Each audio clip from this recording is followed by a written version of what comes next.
So now I'm going to pass it over to Wasa, and she's going to ground us in the real implications of Tom Juarez's decisions. Yeah, thanks. Hey y'all, my voice is a little hoarse, but I'll try my best. My name is Wasa Bobby Yoko, and I'm a sophomore from New York City. My parents are from Mali, a large landlocked country in Western Africa. It is a part of the Sahel, which means in the north it's mostly desert. But in the south, the Niger River gives the land life and has sustained families for generations. My father is one of those families.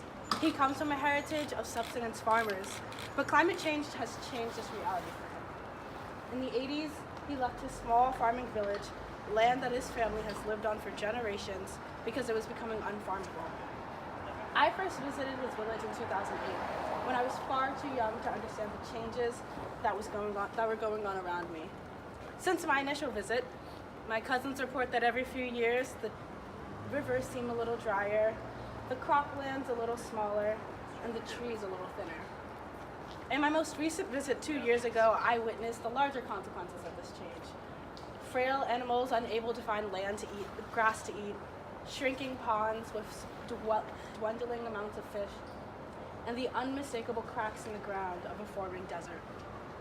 I was terrified by this rapid change in my father's home, and I became obsessed with environmental injustice, the unequal and devastating consequences of climate change. Many Malians are victims of this climate crisis, but have done so little to contribute to it. And Mali isn't alone in this. Around the world, developing countries suffer the consequences of decades of European and US pollution.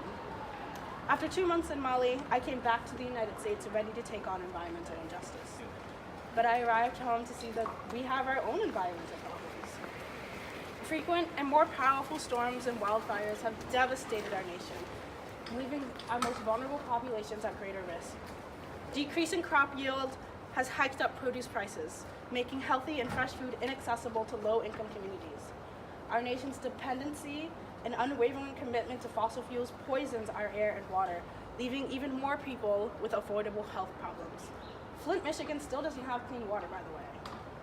In the 10 years since my first visit, many of my relatives have had to leave their village in search of the city in search of new jobs.